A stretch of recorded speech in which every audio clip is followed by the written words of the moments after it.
yang ke-8 sampai dengan ayat yang ke-11.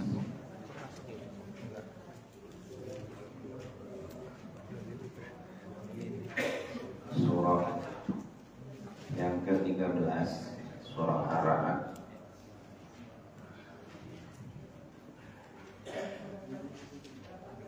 Ayat 8 sampai dengan ayat yang ke-11.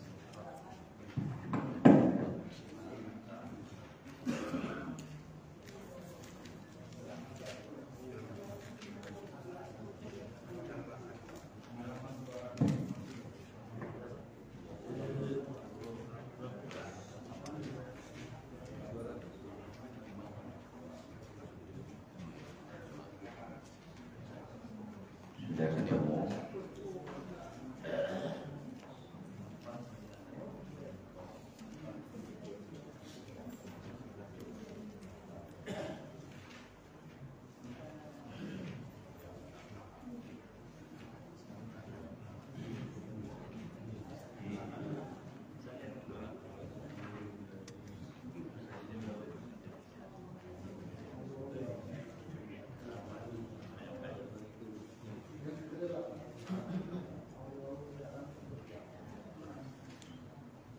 Baik, assalamualaikum warahmatullahi wabarakatuh.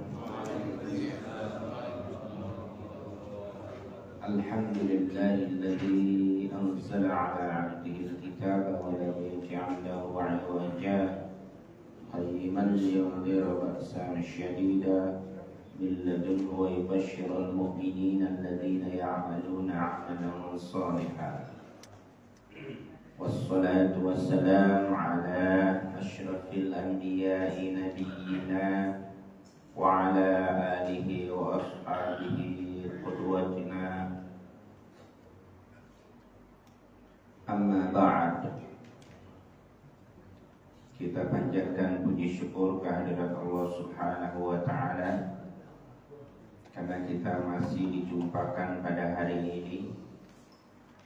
Bulan apa ini? Bulan Syawal, masih bulan Syawal. Jadi taqabbalallahu minna wa minkum minal aizin wal faizin. Walaupun ini sudah akhir Syawal, tapi kayaknya ini pertemuan pertama setelah kita menjalankan bulan Ramadan. Alhamdulillah kita bertemu lagi pada kajian rutin kita, masih membahas tentang tema tauhid, metode fikih, mentadaburi ayat-ayat yang berkenaan tentang tauhid. Ketauhidan ini penting untuk dikokohkan. Al-Quran yang turun berkenaan tentang tauhid lebih banyak dibanding tentang syariat. Ketika waktu diturunkannya Al-Quran tentang tauhid, waktunya lebih panjang dibanding ayat-ayat berkenaan tentang hukum atau syariat.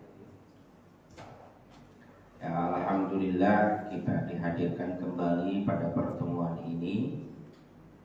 Maka mari kita awali pada kesempatan ini dengan doa. Bismillahirrahmanirrahim. Rabbi zidni ilma, Allahumma anfa'ni bima 'allamtani wa 'allimni ma yanfa'uni warzuqni ilman yanfa'uni. Seperti biasa kita selalu mengawali dengan surah Al-Fatihah setiap tadabbur kita. A'udzu billahi minasy syaithanir rajim. A'udzu billahi minasy syaithanir rajim. Bismillahirrahmanirrahim.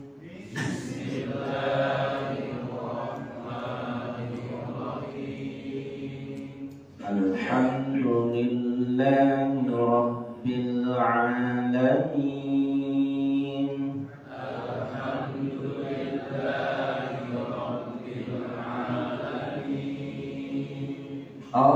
Ar-Rahmanir Rahim.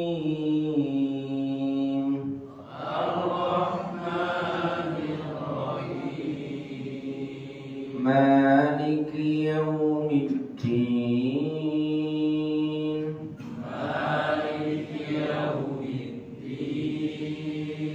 Iyyaka na'budu wa iyyaka nasta'in.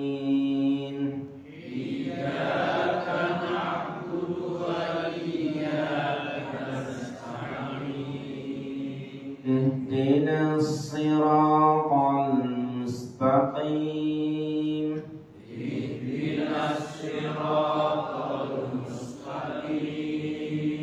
Siratal ladzina an'amta 'alaihim.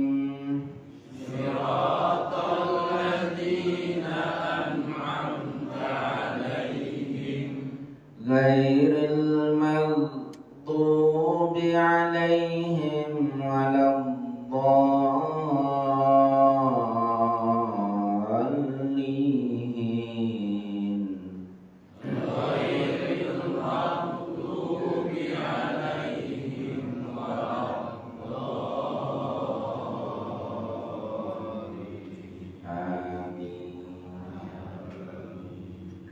Bismillahirrahmanirrahim.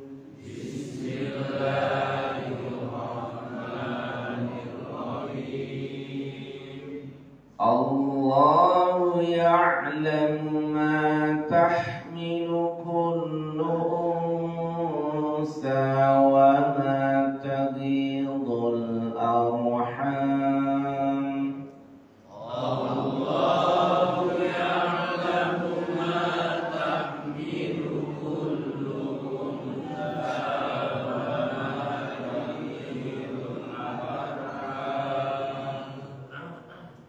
ما تحمل كل أنثى وما تغيض الأرحام وما تزداد.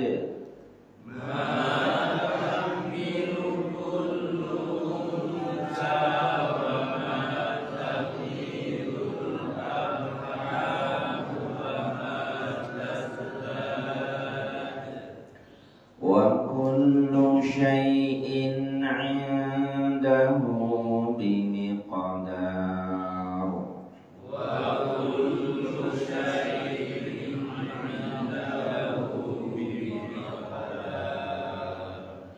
عالم الغيب والشهادة الكبير المتعال.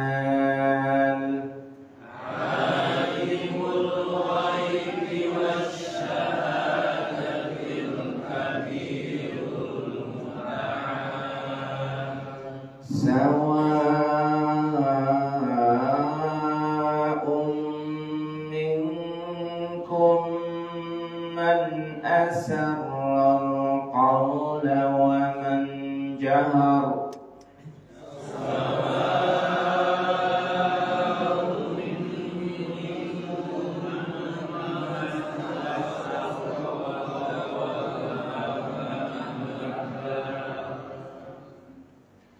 ومن جهر به ومن هو مستخف بالليل وسارب بالنهار.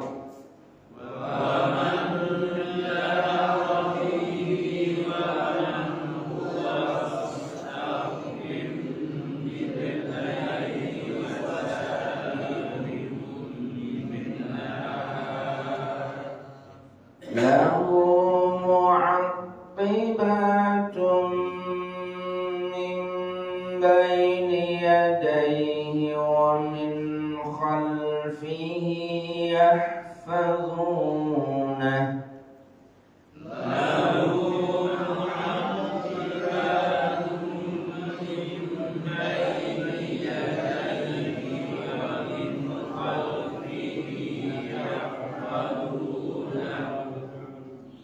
يحفظونه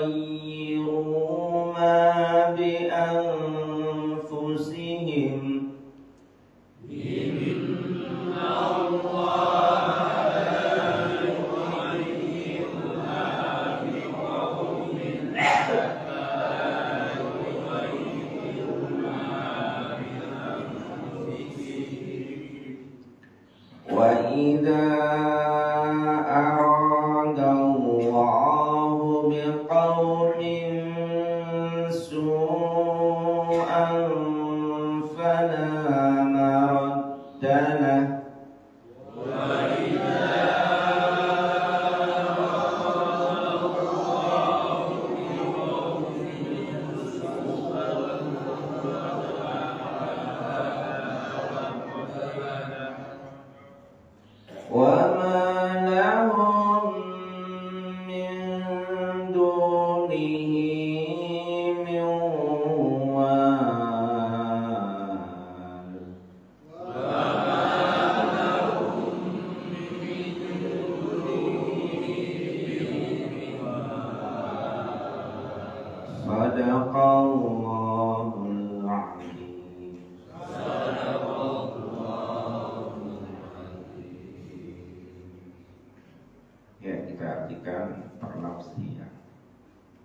Bismillahirrahmanirrahim.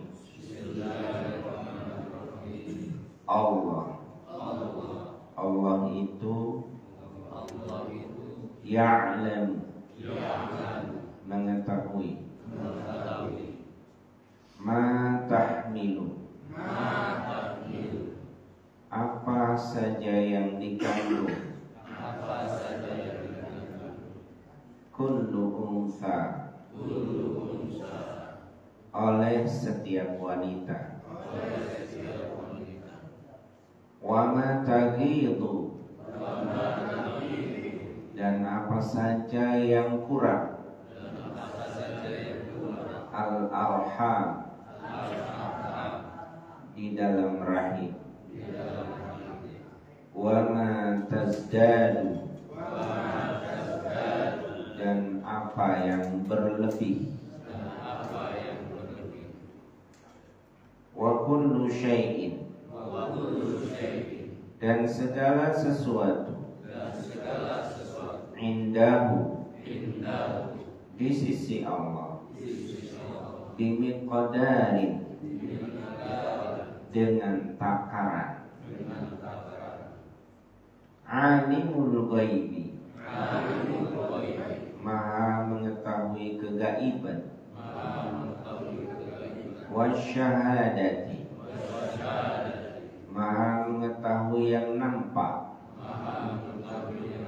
al-kabiru, yang maha besar, al-muta'al, yang maha tinggi, sawa'un, sama saja, minkum, di antara kalian,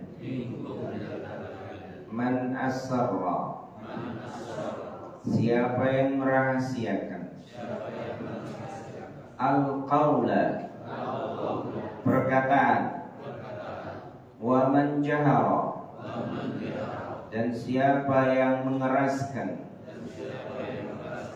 bihi, dengannya, wa man, dan siapa saja, huwa, dia, mustakhfin bil lail,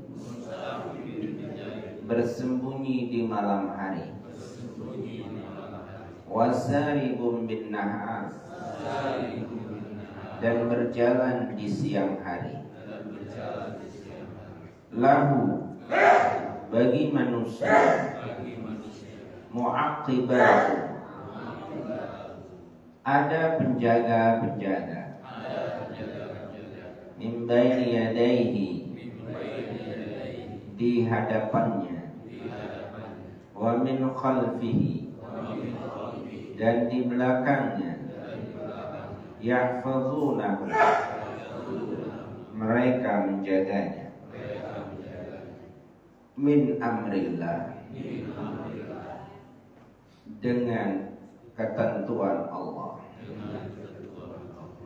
Innallaha, sesungguhnya Allah, la yughayyiru, tidak akan merubah, ma biqaumin, kondisi suatu kaum, hatta yughayyiru, sehingga mereka merubah, ma bi anfusihim, segala yang ada di dalam diri mereka. Wa idza, dan apabila aradallah, Allah berkehendak, bi qaumin, pada suatu kaum, su'an, keburukan, fala maradda, maka tidak ada yang dapat menolak lahu padanya. Wa malahum, dan tidak ada bagi mereka, min dunihi, dari selain Allah, miwal, dari perlindungan. Ayat ini diberikan judul oleh Al-Muallif, penulis tafsir Al-Munir, Ba'du Mazahiri Ilmillah Al-Muhit bi kulli syai', sebagian fakta pengetahuan Allah yang meliputi segala sesuatu. Ini baru sebagian kecil fakta ilmu Allah Subhanahu wa ta'ala yang meliputi segala sesuatu. Surah Ar-Ra'd ayat 8 sampai dengan ayat berapa? Ayat 11.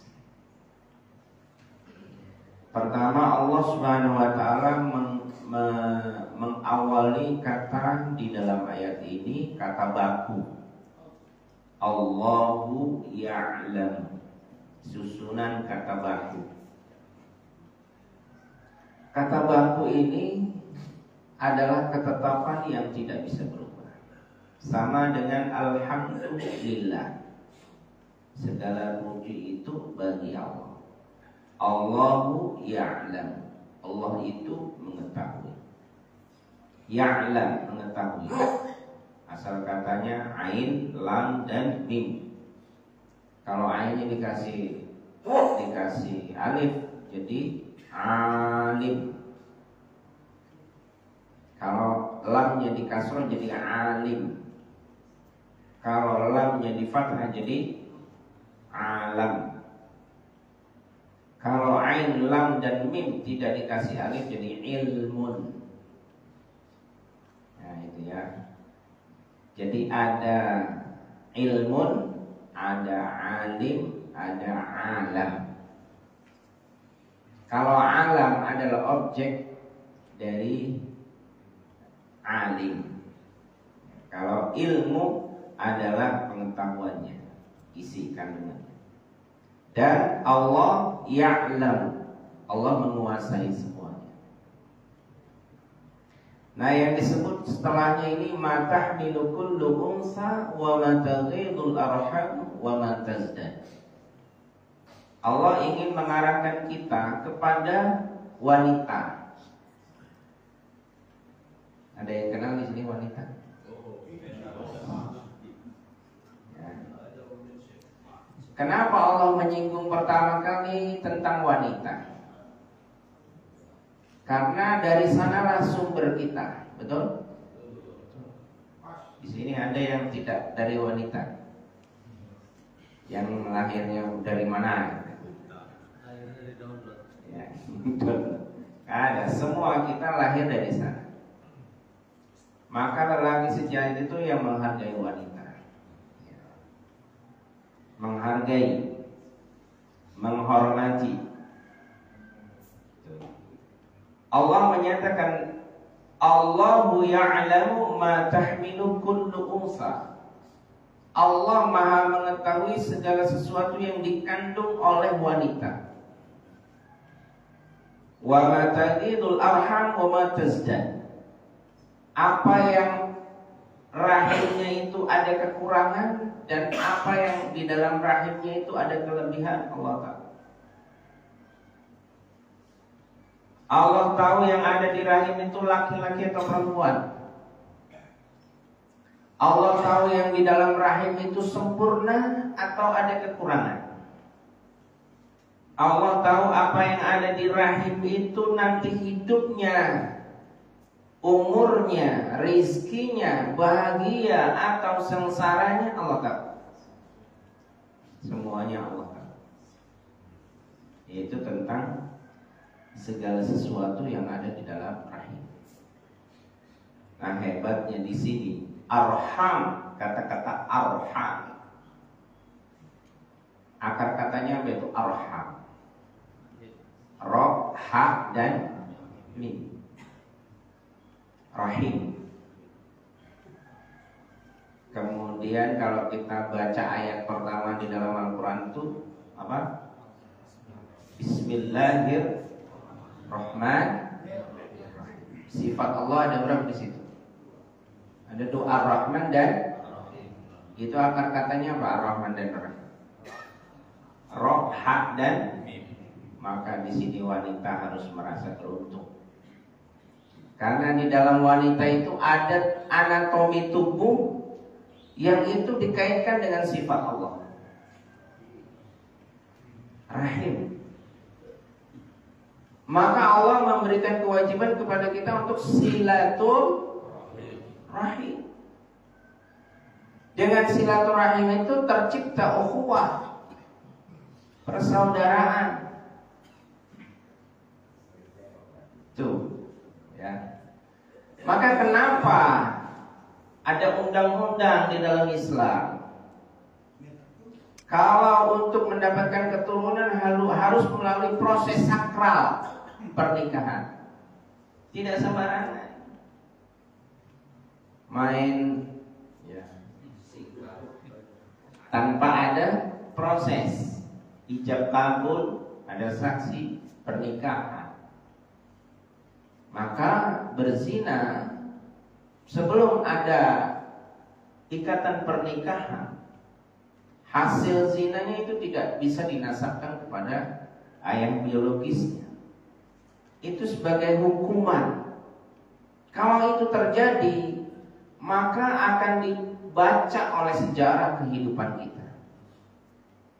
Maka kita harus berpesan kepada anak-anak kita, jangan sampai mereka berzina, apalagi mendapatkan keturunan dari hasil zina. Mau tidak mau akan terlihat. Maka itu adalah cacat sejarah keluarga nasab kita. Maka sangat terhormat bagi mereka yang bisa menjaga kesucian ini. Para nabi, ya, keturunan-keturunan para nabi. Kita tidak bisa menghindari bicara Islam kecuali bicara nasab, keturunan para nabi. Nah, seperti itu. Jadi Allah Maha mengetahui segala yang dikandung oleh rahim. Ya, anak saya itu ada 8 yang hidup. Sebenarnya 9. Tapi anak yang ke-6 keguguran. Pertama laki, kedua perempuan, ketiga laki, keempat perempuan, kelima laki, dan seterusnya. Terakhir laki. Sebelumnya perempuan. Sebelumnya nggak ada keguguran. Sebelumnya lagi perempuan. Berarti yang tengah-tengah yang nggak ada itu apa? Laki-laki. Saya pernah ditanya, Ustaz, gimana caranya? Enggak, saya nggak tahu. Caranya Allah, tanya aja sama Allah. Allah yang tahu caranya. Saya juga nggak tahu kenapa saya diberikan istri yang bisa melahirkan sampai 8. Saya juga nggak ngerti. Allah yang Maha tahu. Ya. Lahir anak pertama saya di Kalianda. Lahir anak kedua saya di Tenggamus. Nggak saya tunggu. Ya. Nggak saya tunggu. Cuma berapa yang saya tunggu yang saya lihat. Karena saya nggak ada ngaruhnya dengan keselamatan itu. Keselamatan itu hak prerogatif Allah Subhanahu. Anak kelima pernah suatu ketika saya bawa ke bidan desa. Waktu itu sudah ya bulan ke-9 saya bawa. Kemudian setelah diperiksa sudah bukaan 4. Ternyata sama bidan diperiksa kepalanya di atas. Apa? Mohon maaf, pantatnya itu di bawah. Setelah mengetahui seperti itu, apa kata bidan? Pak Ustadz, mohon maaf, saya tidak bisa menyelesaikan ini. Ini harus dirujuk ke rumah sakit. Saya katakan sama bidan itu, Ibu bidan, tolong dengerin ya. Ibu bidan tolong kerjakan dengan kemampuan ibu. Ya, Bismillah. Saya akan bantu doa. Ya, dengan seperti itu saya ngomongnya begitu yakin. Dan akhirnya ibu bidan itu memberanikan diri. Waktu itu jam 5:30. Akhirnya saya pergi ke masjid, sholat dan berdoa. Pulang dari masjid, sudah lahir tuh anak. Ditangani oleh ibu bidan desa. Ya, itu ternyata benar, belakang duluan lahir. Terus ibu bidannya sampai dikena, ya dikencingin apa bagaimana. Ya seperti itu, akhirnya bayinya saya gendong, saya doakan. Kata ibu bidan, ini nanti pingsan ibunya karena darahnya begitu banyak. Saya bilang tidak, insya Allah tidak. Kita mohon pertolongan kepada Allah. Ternyata nggak pingsan. Paginya jam 7 saya bawa pulang pakai motor. Anaknya sekarang sudah hafal 3 juz. Namanya As-Sadiq Wa'dur Rahman. Jadi proses ini pembelajaran dari Allah Subhanahu wa taala. Akhirnya ibu bidan itu dapat penghargaan. Karena pertama kali menangani kasus seperti itu bidan yang baru bertugas di desa. Nah itu ya. Nah ini sebenarnya kalau mau cerita hal-hal yang lain saya banyak gitu. Hal-hal yang menakjubkan tentang ini. Ya, ini membuktikan maka tahmilu kullu unsa wa ma taghidul arham wa ma tazdad.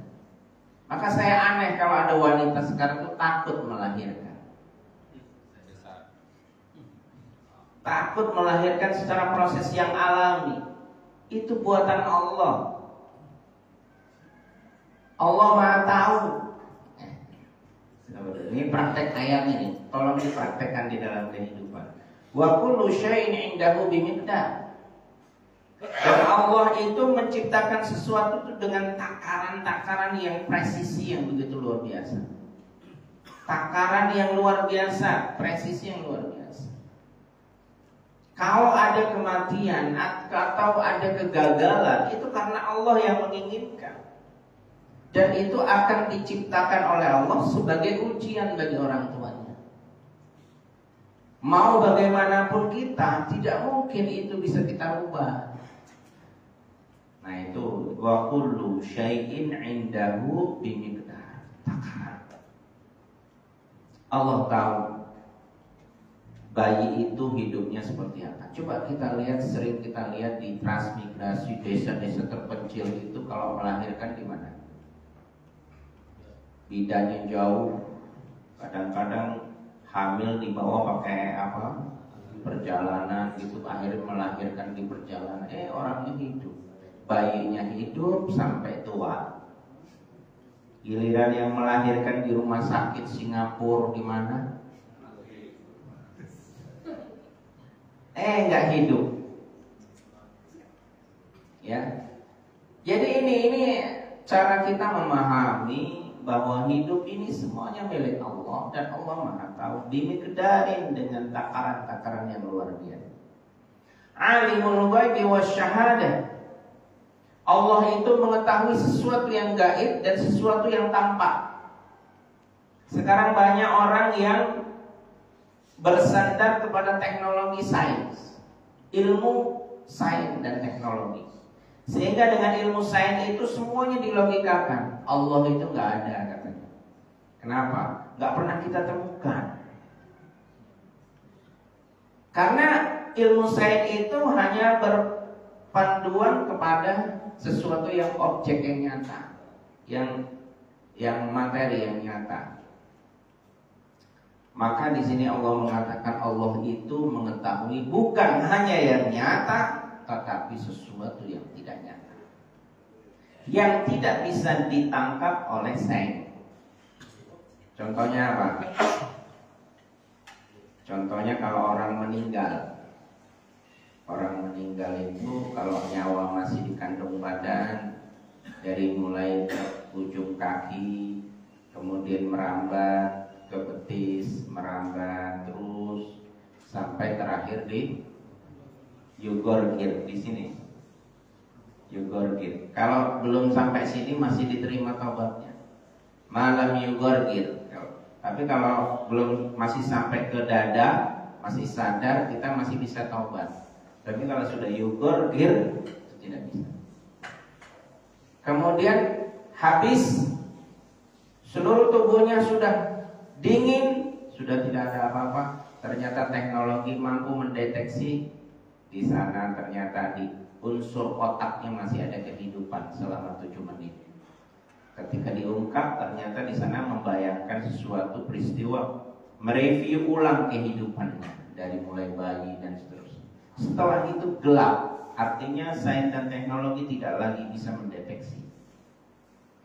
Itu yang disebut kegaiban. Itu baru satu sisi. Belum kegaiban yang lain-lain. Dokter itu hanya mendeteksi dari sisi tanda-tanda. Kita tidak boleh memastikan bahwa dokter pasti yang menyembuhkan, nggak boleh. Obat pasti yang menyembuhkan, nggak boleh juga. Rumah sakit pasti yang menyembuhkan, nggak boleh. Nggak boleh kita bersandar di situ. Kita hanya boleh bersandar kepada Allah Subhanahu wa Ta'ala. Anak saya yang ketujuh ke kuburan, yang ketujuh ke keenam, saya lupa. Kalau istri, Pak, kalau saya lupa. Ditanya umur aja saya nggak ngerti. Ini anak umur berapa? Lahirnya kapan? Saya nggak ngerti. Kalau ibunya baru paham. Jadi saya pernah istri hamil 3 bulan, terus ada flek. Saya periksakan ke Medika Natar, masih ada saksinya. Medika Natar di scan. Ternyata di dalam rahimnya itu sudah tidak lagi berfungsi, tidak bergerak. Harus dikiret. Ibunya harus diopnam hari ini, tidak boleh pulang. Terus saya bilang ke dokter, dok, mohon maaf, mohon izin, saya bawa pulang. Bapak tanggung jawab, tanda tangan. Saya bawa pulang. Karena kiret itu saya bayangkan dokter itu ditangani dokter, pasti ada, ya kan? Aduh, saya nggak rela istri seperti digitukan tuh, saya nggak rela. Saya bawa pulang.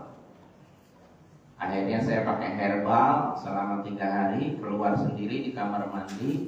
Kemudian 1 bulan kemudian sudah sehat. Terus saya kasih nutrisi. 3 bulan, 4 bulan kemudian hamil lagi. Begitu kehamilannya sudah 8 bulan, saya periksakan lagi ke dokter yang tadi. Kaget. Ini yang dulu, iya. Bisa ya? Bisa.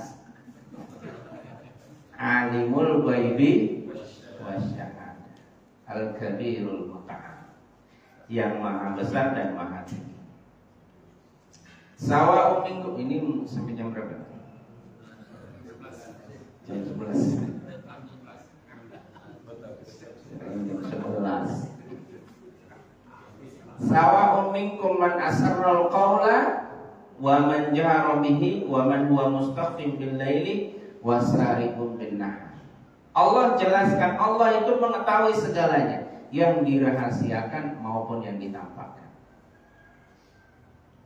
Kita tahu nggak, di dalam surat Al-Quran itu ada namanya surah Al-Mujadilah. Al-Mujadilah apa Al-Mujadalah? Yang benar tuh Al-Mujadalah apa Al-Mujadilah? Apa artinya? Al-Mujadalah apa Al-Mujadilah? Tahu artinya dulu apa?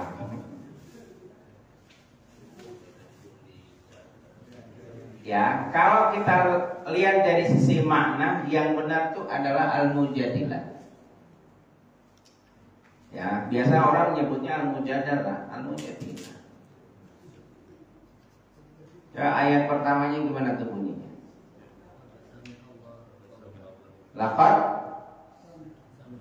Laqad sami'allahu qaulal ladzi tujadiluka. Allah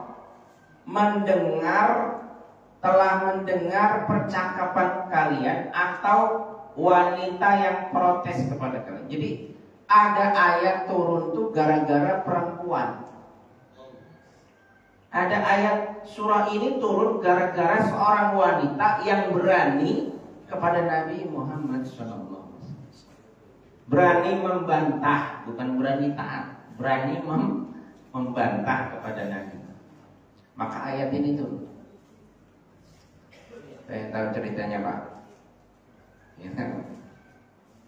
Jadi ada di masa Nabi itu ada orang yang suami istrinya sedang haid. Kalau haid pasti libur. Kalau haid pasti libur. Suami libur kalau haid, betul nggak? Cuti. Nah, suatu ketika suaminya itu melihat istrinya lagi sholat. Oh, berarti ini sudah beres ini, kayaknya udah beres. Nah, suaminya nggak sabar. Lagi sholat dilihatin aja udah mau ditongkrong aja. Tunggu. Begitu baru assalamualaikum langsung dia. Kata istrinya sabar dulu, nanti dulu, gini dan seterusnya. Nah, suaminya tersinggung. Akhirnya suaminya itu menzihar. Tahu nggak menzihar? Kalau di kalangan Arab itu, kamu seperti ibuku, kamu seperti ibuku. Itu penghinaan. Ya, akhirnya zihar itu status hukumnya kalau sudah begitu sudah gak halal lagi istrinya. Akhirnya diadukan ke Rasulullah. Ya Rasul, itu gimana statusnya gini? Ya kata Nabi, sementara ini ya statusnya kamu sudah terceraikan, sudah gak bisa lagi berhubungan dengan suamimu. Nah, ini istrinya yang lapor kepada Nabi. Kemudian kata istrinya, ya Rasulullah, saya ini dulu menikah dengan dia itu masih muda, masih kinyis-kinyis. Sekarang sudah melahirkan berapa anak, sudah begini, dia mau enaknya aja menceraikan saya. Akhirnya saya laporkan kepada Allah, kata wanita. Benar, engkau saya laporkan kepada Allah. Akhirnya wanita itu pulang berdoa kepada Allah, ya Allah, turunlah ayat ini. Ya.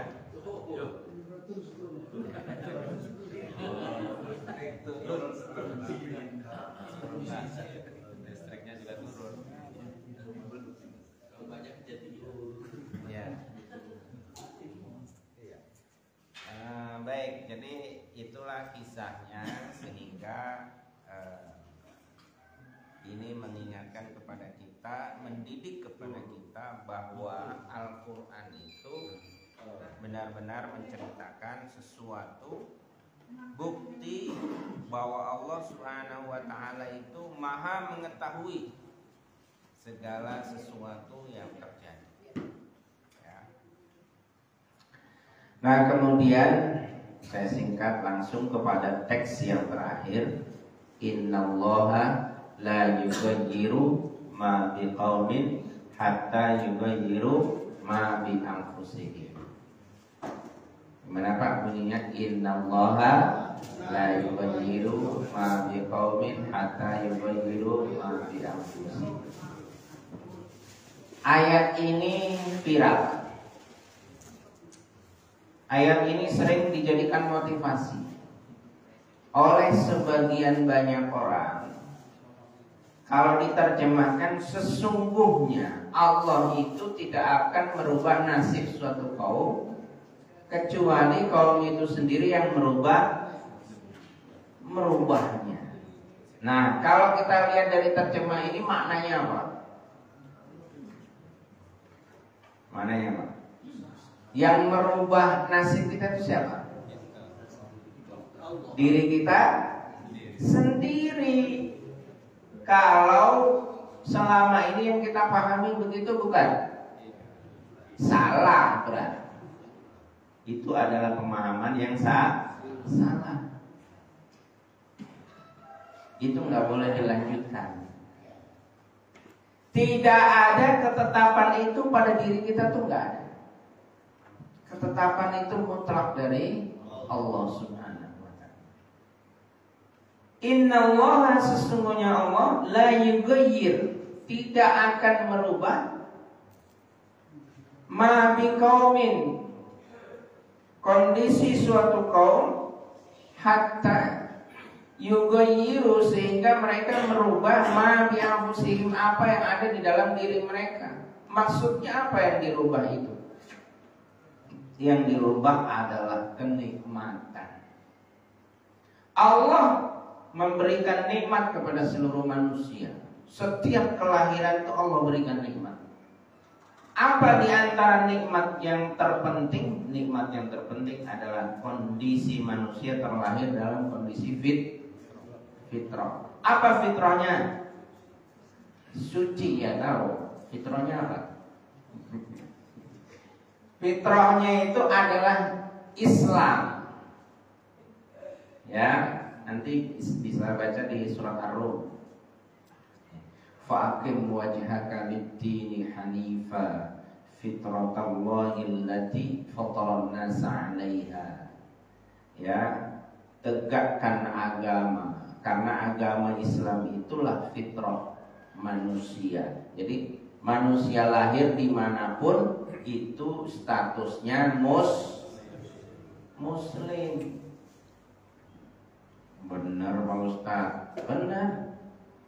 Rasulullah bersabda, kullu mauludin yuladu 'alal fitrah fa abawahu yuhawwidanihi aw yunassiranihi aw yumajjisanihi. Setiap kelahiran, mau di Eropa, mau di mana, mau di Israel, lahir bayi itu kondisinya fitrah. Nah, kemudian yang merubahnya siapa?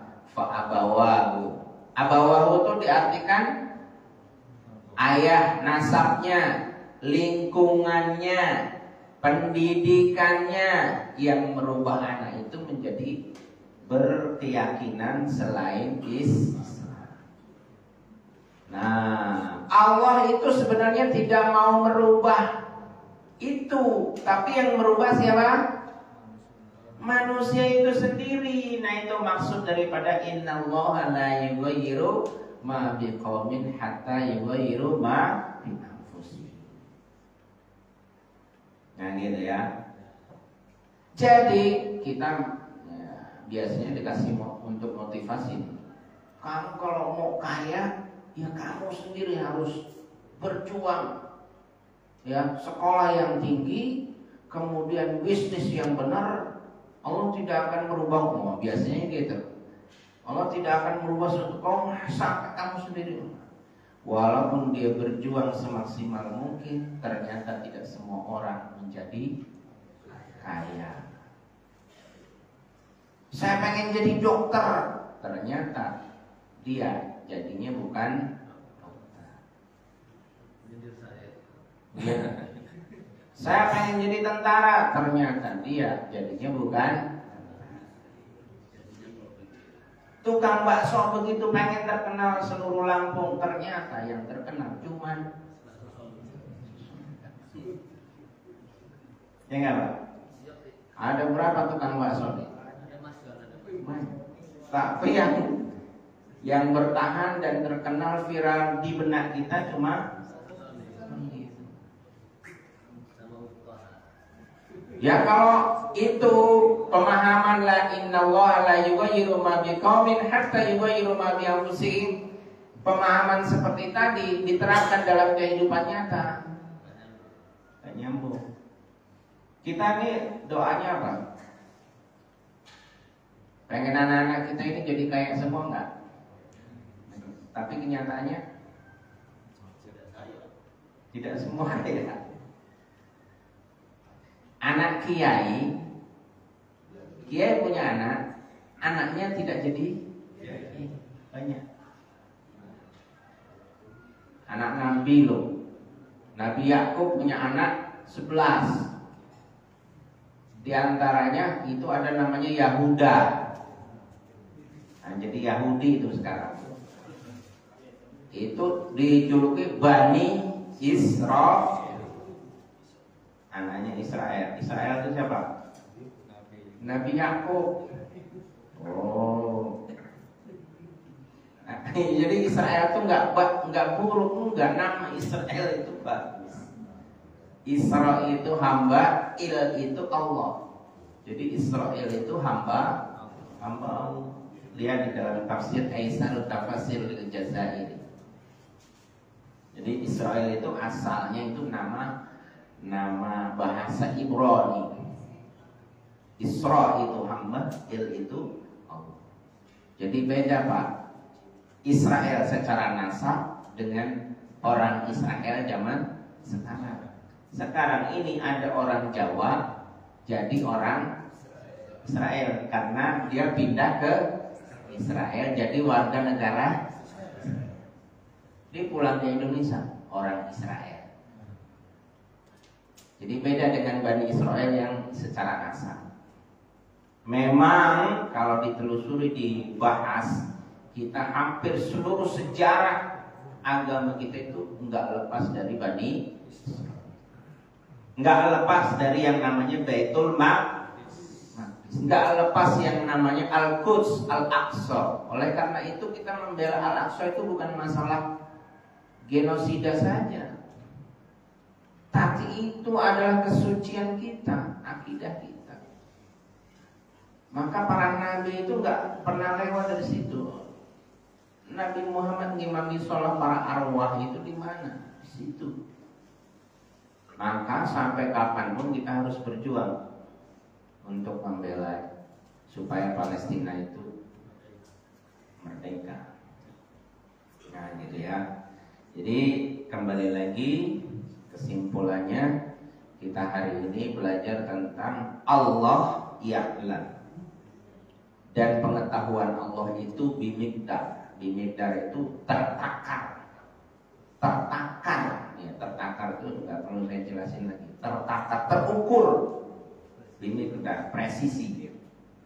Dan Allah itu pengetahuannya bukan sesuatu yang hanya bisa dijangkau oleh sains, tapi sesuatu yang tidak terjangkau oleh sains. Itu Allah pengetahuannya. Maka wajar kalau kita bersandar kepada Allah, bukan kepada pengetahuan sains dan teknologi. Kemudian yang ketiga, sesungguhnya kehidupan kita ini dijaga. Yang jaga itu malaikat. Jumlah malaikatnya itu ada 20. Malaikat siang dan malaikat malam. Ada yang di mata kita, ada yang di telinga kita, ada yang di bibir kita. Ya, kalau nggak dijaga malaikat di telinga udah dimasukin ulet. Kita tidur masukin ulet. Ya. Nah, penjagaan malaikat pembuktiannya ada di mana? Kalau kita terhindar dari maksiat, berarti malaikat yang mencatat kebaikan kita lebih mendominasi daripada malaikat yang mencatat keburukan. Kemudian yang terakhir, jangan salah dalam memaknai innallaha la yughayyiru ma bi anfusihim hatta yughayyiru innallaha la yughayyiru ma bi qaumin hatta yughayyiru ma. Jadi kehendak Allah itu tetap haknya ada di Allah. Nah, kita tinggal memelihara kenikmatan yang ada pada diri kita yang Allah berikan, jangan sampai kita rubah. Ya, jadi dari sini maka kita mengambil kesimpulan Allah itu maha adil dan maha bijaksana. Demikian kurang lebihnya, saya mohon maaf. Kita tutup majelis ini dengan baca doa. Bismillahirrahmanirrahim. Subhanallahumma wa bihamdika asyhadu an la ilaha illa anta astaghfiruka. Kurang dan lebihnya saya mohon maaf. Assalamualaikum warahmatullahi wabarakatuh.